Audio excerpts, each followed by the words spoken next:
Hello guys, good evening. Welcome to the channel Priya Sinha lifestyle. कैसे हो आप सब? ये है शाम का टाइम और मैं जा रही हूँ ऑफिस से घर। एक्चुअली आज व्लॉग इवनिंग में स्टार्ट कर रही हूँ। बस ऐसे ही मुझे कुछ मैंने सुबह का ही फिनिश किया होगा या सुबह स्टार्ट नहीं कर पाई थी व्लॉग, तो इसीलिए अब इवनिंग से स्टार्ट कर रही हूँ। और मुझे वो 2 क्वेश्चन जो कि बहुत इंपॉर्टेंट है उसके जवाब भी आपको इसी व्लॉग में मिलेंगे आगे चलकर। सो प्लीज आपसे गुजारिश है कि व्लॉग को पूरा देखना एंड आई होप मैंने और दीपक जी ने जो आपके साथ डिस्कस किया है उस क्वेश्चन पे अपनी ओपिनियन दी है, आप लोगों को पसंद आएगा। चलिए घर पहुंचते हैं, घर चल के आपसे मिलती हूँ। Hello guys, back from office. आ गए घर, 5 मिनट बैठते हैं फिर चलते हैं, देखते हैं क्या इवनिंग रूटीन का काम है, क्या करना है। राइट नाउ इट्स 6 o'clock, 6:10 हो रहे हैं। चलो 5 मिनट बैठ के सांस लेके, धूप बहुत है, गर्मी बहुत है, फिर लगते काम। चलिए जी, तो यहाँ अब मैं आ गई हूँ 5 मिनट बैठने के बाद किचन में। मैंने अभी चेंज वगैरह नहीं किया है।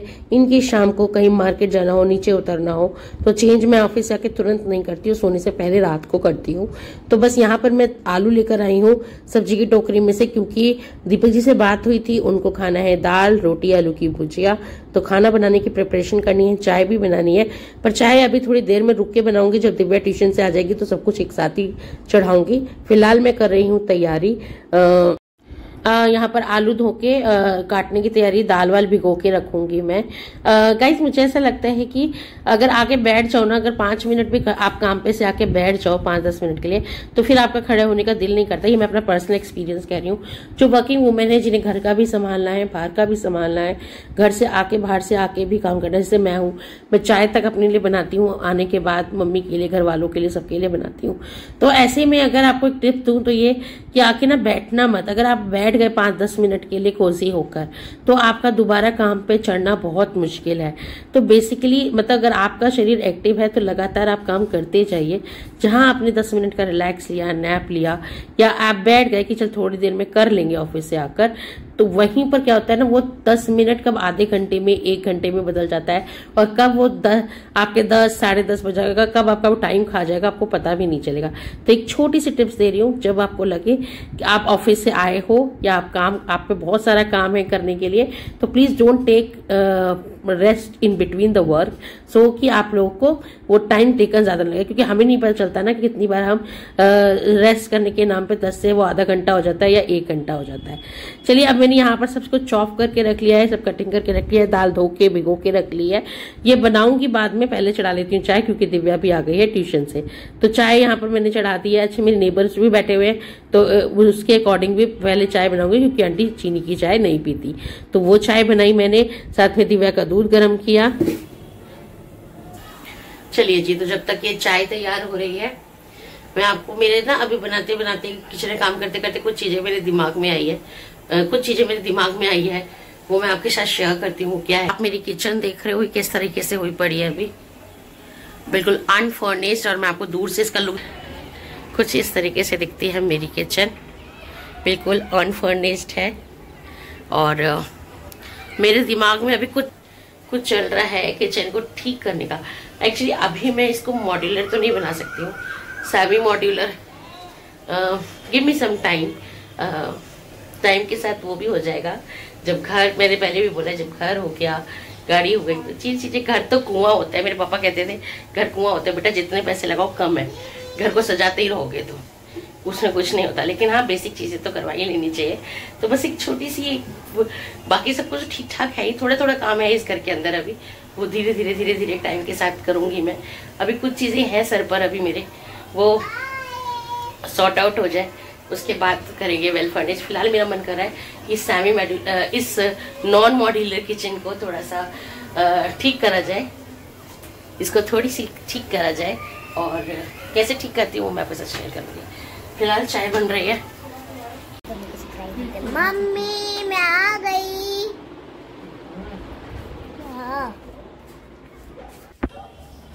फ्लैशलाइट क्यों ऑन कर ली? फ्लैशलाइट मैंने ऑन नहीं करी। सो गाइस, फिलहाल चाय बन गई है। अब मैडम जी ट्यूशन से आ गई हैं, इनको लग गई है भूख। आपका दूध बिल्कुल रेडी है। ये दूध दूध लो, रस लो।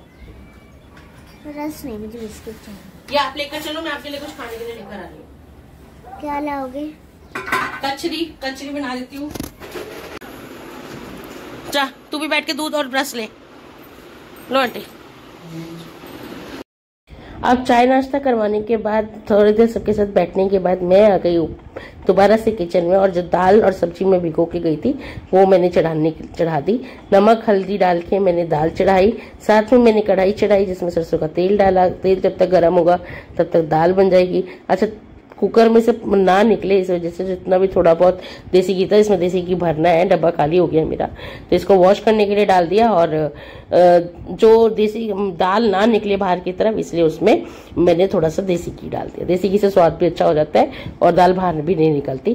तो इतना ये कर दिया। साथ के साथ अब मेरी आ गई देखो कढ़ाई में सरसों का तेल मेरा गर्म है। तो यहाँ पर मैं क्या करूंगी, चढ़ा लूंगी, थोड़ा सा जीरा डाल दूंगी।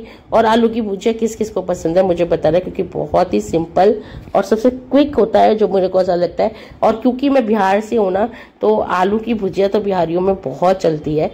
मेरे ससुराल बिहार से नहीं है, मेरी आप कह सकते हो मैं बॉर्न टू गाजियाबाद की हूँ, पढ़ी भी गाजियाबाद से हूँ, यूपी से हूँ, बट पापा मम्मी सब बिहार से हैं। तो कहते हैं ना एक रूट अप है, तो हमारे घर में वो रूट रहा है कि आलू की भुजिया, दाल चावल चोखा, ये सब चीजें हमें बहुत पसंद है। तो आलू की भुजिया तो वैसे भी मुझे बहुत पसंद है, लेकिन और दिव्या को भी बहुत पसंद है। तो ये तो वैसे ही ऑल टाइम सबकी फेवरेट और कंफर्ट फूड है हमारे घर में। यहाँ पर भी ससुराल में भी सब पसंद करते हैं आलू की भुजिया, तो ये बनाया। Welcome back guys. तो जितनी देर में दाल चढ़ी थी मैंने आलू की भुजिया चढ़ा के गई थी, उतने में मैं 10 मिनट में एक शावर लेकर आई हूँ क्विक सा। गर्मी बहुत हो रही है, बहुत ज्यादा। तो मैं शावर लिया, मैक्सी पहनी और आ गई किचन में। बिना शावर के काम नहीं चल रहा। वो वाला दिन आ गया जब अब सुबह शाम आपको नहाना ही पड़ेगा, 2 टाइम का शावर तो लेना ही पड़ेगा। सो फिलहाल दोबारा बैक टू किचन। दाल बन रही है, भुजिया ऑलमोस्ट रेडी है, इसमें मसाले डाल देते हैं। अब जितनी देर में मैं शावर वगैरह लेकर आई, भुजिया ऑलमोस्ट भून गई थी, बस इसमें मसाले डालने थे। तो ये मैंने हल्दी डाला, मिर्च डाली, नमक डाला, बस 3 बेसिक मसाले डाले जाते हैं हमारे में आलू की भुजिया में। धनिया वनिया का यूज बहुत कम होता है। अच्छे से इसको मिला दिया। ये ऐसे में बहुत करारी सी भुनेगी, तो इसको ऐसे भून दिया। आप देख लेते हैं अपनी दाल, तो देख लो दाल कितनी परफेक्ट बन के रेडी हुई है। मैंने यहाँ पर किया तड़का तैयार। ये सिंपल प्याज टमाटर का तड़का है, ज्यादा कुछ कर नहीं रही हूँ। तो सिंपल प्याज टमाटर के लगा दी मैंने दाल तड़का। देखो दाल मेरी बिल्कुल फर्स्ट क्लास, इसकी कंसिस्टेंसी, इसका तरीका, इसका बिल्कुल परफेक्ट बनी है दाल मेरी। चलिए अब रोटी सेकने की तैयारी करते हैं। यहाँ पे मैंने इसको दूसरे गैस पे ट्रांसफर किया, जिससे कि एक जो खदका है वो आ जाए, और साथ में चढ़ाया तवा, चकला, बेलन, अपने सब सामान इकट्ठा किया रोटी बनाने का। अब यहाँ पे मैंने शुरू कर दी रोटी सेकनी। चलिए अब धीरे धीरे क्या है, मैं यहीं से खाना डाल के देती जाऊंगी। दीपक जी को मैंने आवाज लगा दी है, तो वो आएंगे, मैं यहाँ पर खाना यहीं से परसती जाऊंगी। जनरली आप हम लोग को साथ बैठे खाना देखते हो खाते हुए, लेकिन जब ऐसी चीज बनानी हो, रोटी सेकनी हो, तो गरम गरम ही अच्छी लगती है। फिर मैं क्या करती हूँ कि साथ के साथ लगाती जाऊंगी और सबको देती जाऊंगी खाना। तो यहाँ पर दीपक जी मेरे पास आ चुके थे, मैं उनको खाना लगा के दे रही थी। अब आ गई है मेरी बारी, तो मैं दिखा देती हूँ कि मैंने ली है 1 रोटी, थोड़ी सी आलू की भुजिया, बहुत सारा सैलेड और 1 कटोरी दाल। आप लोगों ने बहुत कहा है कि पोर्शन कंट्रोल करो प्रिया। देखो गाइस, इतनी मेहनत करती हूँ कि भूख लगती है और खाना खाया जाता है, और बाहर का नहीं, जो खाती हूँ घर का खाना खाती हूँ। लेकिन यस, पोर्शन कंट्रोल से वेट लूज होता है। तो अभी रात में मैंने लिया, वैसे रात में खाना नहीं लेना चाहिए, सिर्फ दाल सब्जी खानी चाहिए थी, लेकिन भूख इतनी तेज लग रही थी तो मैंने खाई दाल सब्जी, 1 रोटी, दाल और सब्जी। ये मेरा आज का डिनर है। अब मैं आपसे सीधे मिलूंगी कल मॉर्निंग में। Hi guys, good morning, welcome back. आज है next morning and we are ready to go office. Hello guys. So I know कि मेरे को 2 क्वेश्चंस के जवाब देने हैं, सो दैट्स व्हाई मैंने इवनिंग से ब्लॉग स्टार्ट किया था। एंड आज मॉर्निंग का कुछ शूट नहीं किया। आज मॉर्निंग में हम दोनों बैठे हैं आपके उन 2 क्वेश्चंस का जवाब देने के लिए। एंड वो 2 क्वेश्चंस ऐसे थे जहां मुझे ओपिनियन दीपक जी का भी लगेगा और मेरे अपने खुद के भी उस पर व्यूज हैं, ओपिनियन है मेरा अपना भी। तो एंड उम्मीद करती हूँ कि आपको वो पसंद आएगा, एंड आपका भी जो भी ओपिनियन हो उस चीज पर प्लीज आप मुझे बताना। सो द क्वेश्चन इज, जो ब्लॉग मैंने कल से पहले वाला जो ब्लॉग था उसमें क्वेश्चन आया है, प्रिया दी मुझे आपसे कुछ पूछना था। मैं एक हाउसवाइफ हूँ, मुझे कभी कभी फील होता है कि एक जॉब करने वाली लेडी की ही लोग कदर करते हैं, हाउसवाइफ को कोई कुछ नहीं समझता, उसके अपने ससुराल में कोई इज्जत नहीं होती जितने की एक जॉब करने वाली की होती है। क्या मैं सही हूँ? Please reply. एक तो ये क्वेश्चन मेरे पास आया था और एक और क्वेश्चन आया है सेम सिमिलरली। वो क्वेश्चन ये, प्रिया, few of my friends are saying if I am a fat like this my husband will cheat on me soon and all. I don't know what to do. Why they are say like that to do fat people partners cheat? Please talk about this matter ASAP. Yes, this is second. उसी में एक और ने ही बोला, एक और subscriber है, उन्होंने बोला yes that's a major problem with women कि हस्बैंड ध्यान नहीं देते। So what's your call, what's your opinion? उन्होंने हमारे इन दो क्वेश्चंस पे, तो पहला मैं देती हूँ कि व्हाट्स वर्किंग वुमेन को घर में या ससुराल में ज्यादा इज्जत मिलती है या घरेलू को नहीं मिलती, घरेलू औरतों को या हमारे हाउस मेकर्स को नहीं मिलती? क्या कहते हो दीपक जी आप? दोनों के अलग अलग वो है, वैल्यू है।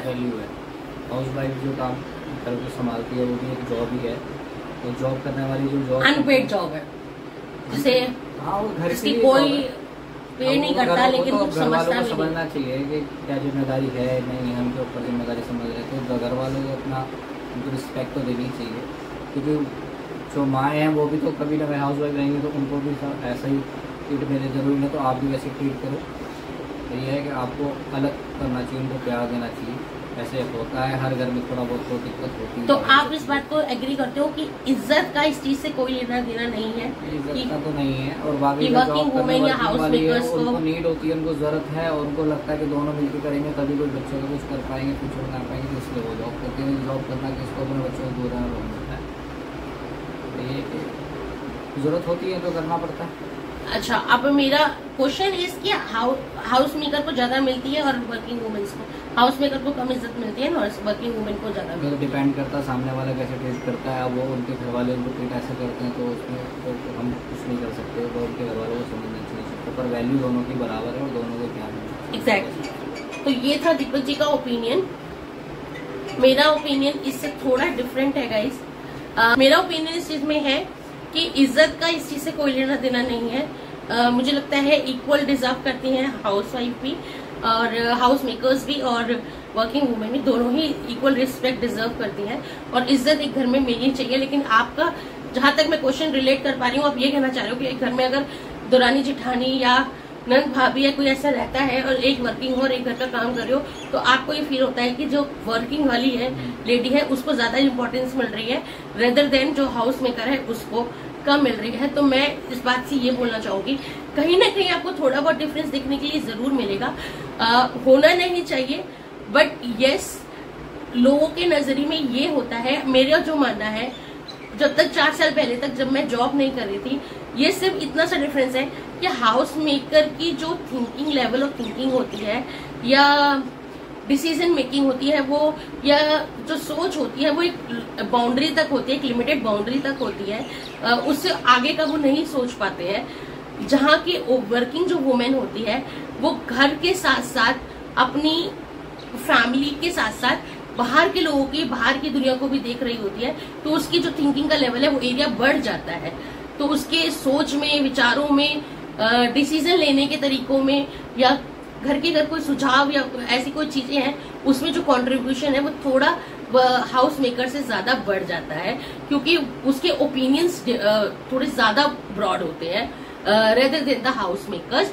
इट डजंट मीन दैट कि हाउस मेकर या वर्किंग वुमन आपस में कुछ कम है, क्योंकि रही इज्जत की बात, ताने सुनने की बात ससुराल में, तो वो तो वर्किंग वुमेन को भी सुनने पड़ते हैं, हाउस मेकर को भी सुनने पड़ते हैं। सास बहू के, नंद भाभी के झगड़े हर घर में हर किसी को, चाहे वो वर्किंग वुमेन हो चाहे हाउस मेकर हो, सबको देखने पड़ते हैं, सबको सुनने होता है, सबके साथ इक्वली होता है, ऐसा कुछ नहीं है। हाँ, आपको बस अपने उस सिचुएशन जब आप वर्किंग होते हो या आप थोड़े बाहर की दुनिया में जा रहे होते हो, थोड़ा if you are earning bread for your family, तब आपको थोड़ी सी इम्पोर्टेंस इसलिए या इम्पोर्टेंस ज्यादा मिल जाती है, या फिर ये कह लो कि आपको घर के डिपेंड हो जाते हैं, आप सेल्फ डिपेंड हो जाते हो, आपके घर के मसलों में आपका सजेशंस लिया जाता है, आपकी राय पूछी जाती है, एंड वो शायद हाउस मेकर को वो चीज कमी खिलती है क्योंकि कहीं ना कहीं उनके अदर फैमिली मेंबर्स को ये फील होता है कि इसको कुछ नहीं पता, इसने कहा इसको कुछ नहीं पता, इसको तो ये चीज नहीं जानती है। बट ऐसा होता नहीं है। एक हाउस मेकर भी बहुत अच्छे से हर चीज को जो घर की दुनिया चला रही है वो मेरे को लगता है बाहर की दुनिया बहुत आराम से चला सकती है। वर्किंग वुमेन उस हिसाब में थोड़ी सी आगे इसलिए होती है, एंड प्लस वो अपनी बात को रखना जानती है। एक हाउस मेकर कहीं ना कहीं दब जाती है। दबने के लिए तो वर्किंग वुमेन भी दबती है अगर ससुराल अच्छा ना मिले तो, लेकिन उसको एक सेल्फ डिपेंडेंट आती है। और नो डाउट आप ये तो मान सकते, ये बात आप मानना कि जहाँ वेल्थ है वहां पर कहीं ना कहीं पावर है, वहां पर कहीं ना कहीं सेल्फ डिपेंडेंट है, वहां पर जहां आपके पास पैसे हाथ में है वहां यस आपको थोड़ी सी इज्जत ज्यादा बढ़कर मिलती है। ज्यादा इसलिए हो जाती है क्योंकि आप मोर पावरफुल और मोर डिपेंडेंट होते हो अपने ऊपर। तो yes, where you earning the money आप मोर कॉन्फिडेंट होते हो, अपनी बात को ज्यादा रखने में कामयाब होते हो। हाँ, और जल्दी से आपसे कोई भिड़ता नहीं है, बस ये वाली बात है। सेकेंड क्वेश्चन इज कि क्या था नहीं, हाँ, क्योंकि मैं भी फैट हूँ और दीपक जी को आप देख सकते हो मेरे हस्बैंड को, and I am the fat. तो क्या हनी मोटे लोगों के जो पार्टनर्स होते हैं या जो फैट होते हैं, जो दिखने में ज्यादा सुंदर नहीं होते, आपको लगता है कि उनके पार्टनर्स उनके साथ चीट कर देंगे? क्योंकि स्पेशली लेडीज की मेंटालिटी ये कहती है if she is not looking beautiful तो उनके पार्टनर्स उनको चीट करेंगे। ऐसा नहीं होता, तो ये कि थोड़ा डाउट तो मन में इनके रहता है क्योंकि बाहर जाते हैं और 10 लोगों से मिलते हैं तो उनको लगता है किसी का इफेक्ट ना हो। हाँ, तो फिर क्या ऐसा है, सच में है ये चीज? ऐसा होना तो नहीं चाहिए। अब किसी के हर किसी को तो आप बोल नहीं सकते, अपना तो नहीं है, पर ऐसा होना नहीं चाहिए और होगा भी नहीं। लोग विश्वास तो करना चाहिए, विश्वास तो जरूरी है। और ये चीज़ आपको अपने पर मेंटेन ये सब करने का, तो ये तो देखो कुदरती है, जैसा भगवान ने बनाया बंदा वैसे ही रहेगा। और मुझे लगता है जहाँ प्यार है वहाँ ये सब चीजें नहीं होनी चाहिए। पर शक लोग हर कोई करता है, पर वैसे का शक होना नहीं चाहिए। ऐसे तो हस्बैंड भी कल को अगर वाइफ सुंदर हो तो वो भी शक कर सकता है, कोई इधर जा रही है उधर जा रही है या ऐसे है। हाँ, मेरा भी वही मानना है कि अगर हस्बैंड भी मोटा हो जाए या कल को उसको कुछ हो जाए, कहीं कोई बीमारी लग जाए, तो क्या वाइफ भी यही चीज करती है? नहीं, ऐसा नहीं होता। अब मैंने ये कहा था कि क्वेश्चन पहले वाले क्वेश्चन से मिलता हुआ है। यहीं पर आपकी सोच बदल जाते हैं जब आप वर्किंग वुमेन होते हैं और हाउस मेकर होते हैं। जो हाउस मेकर होती है उसको हर टाइम ये फील होता है कि वो घर में रहती है ना, तो उसके हस्बैंड और वो अच्छी नहीं दिख रही है, वेल मेंटेन नहीं है, तो उसके हस्बैंड ना जरूर कहीं कुछ ऐसा कर रहे होंगे बिकॉज वो मोटी हो रही है। तो यहाँ पर ही दो चीजों में फर्क आता है। नहीं, ऐसा नहीं होता कि यस एक समय के लिए when you are not married, वहां पर जाकर फिजिकल अट्रैक्शन थोड़ा सा ज्यादा हाई होता है, वो वाला मेंटल लेवल हाई होता है जहां पर आप किसी की फिजिक को देखकर पहले ज्यादा अट्रैक्ट होते हो। लेकिन अगर कुछ कंसर्न आपका ये है कि आप शादी हो गई है और आप मोटे हो रहे हो तो आपका पति छोड़ के चला जाएगा, तो ऐसा नहीं होता। ऐसा बिल्कुल